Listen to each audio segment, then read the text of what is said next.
Larangan itu tertulis sederhana di papan kayu yang hampir roboh, dipaku seadanya dan sebagian hurufnya tertutup lumut.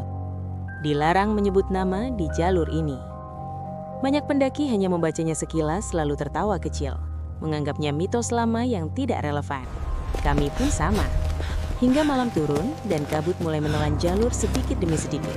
Saat itulah, salah satu dari kami tanpa sadar menyebut nama temannya yang berjalan agak jauh di depan.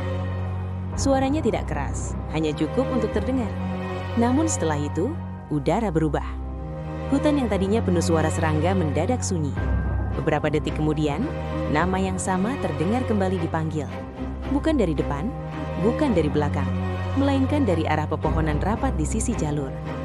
Suaranya persis, intonasinya sama, seolah menirukan. Sejak saat itu, tidak ada lagi yang berani membuka mulut. Pendakian Gunung Lawu dimulai sejak pagi dengan cuaca yang cukup bersahabat. Jalur ramai oleh pendaki lain dan suasana masih terasa normal. Seorang penjaga base camp sempat mengingatkan kami untuk menjaga ucapan, terutama jika mendengar sesuatu yang terdengar familiar. Pesan itu kami anggukan saja, tanpa benar-benar dipahami. Menjelang sore, jumlah pendaki berkurang drastis. Kabut turun perlahan, menutup pandangan hingga hanya beberapa meter ke depan. Langkah kami diperlambat oleh jalur berbatu dan udara dingin yang menusuk. Saat malam tiba, kami berjalan beriringan dengan jarak rapat. Tidak ada yang ingin tertinggal. Namun rasa lelah membuat fokus menurun. Ketika satu orang berhenti sebentar untuk membetulkan tas, salah satu dari kami refleks memanggil namanya. Tidak ada niat buruk, hanya kebiasaan. Tapi sejak kata itu terucap, jalur yang kami lewati terasa berubah, seperti tidak lagi mengenali kami. Beberapa langkah setelah nama itu disebut, kami mendengar jawaban. Suaranya lembut, terlalu lembut untuk terdengar alami.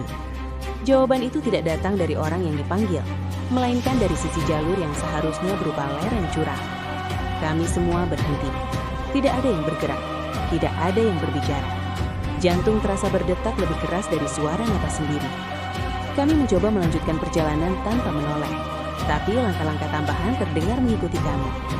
Jumlahnya tidak konsisten, kadang lebih banyak, kadang lebih sedikit. Saat sampai di camp, kami menghitung ulang jumlah anggota. Semuanya lengkap. Namun sepanjang malam, dari balik tenda, suara itu kembali terdengar.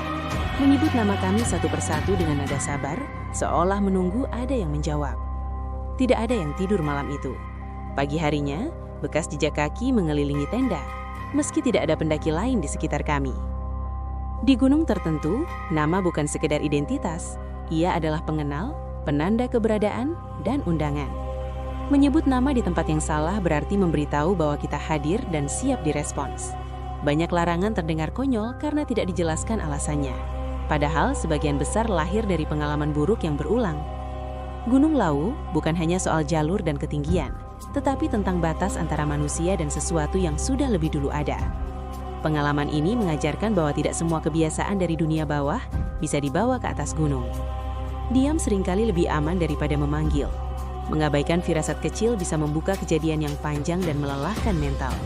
Karena di alam, terutama di tempat yang disakralkan, tidak semua yang menjawab panggilan ingin membantu kita kembali.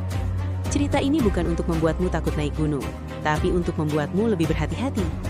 Banyak kisah pendakian tidak pernah masuk berita, hanya hidup sebagai peringatan sunyi di antara para pendaki. Channel Tanpa Jejak mengumpulkan cerita-cerita seperti ini agar tidak hilang begitu saja. Jika kamu sering mendaki, simpan cerita ini sebagai pengingat. Jika kamu hanya pendengar, biarkan cerita ini membuatmu berpikir ulang tentang tempat-tempat yang kita anggap biasa. Subscribe Tanpa Jejak dan aktifkan loncengnya, karena masih banyak larangan dan peringatan lain yang jarang dibicarakan. Tidak semua jejak ingin ditemukan, dan tidak semua cerita berakhir dengan pulang.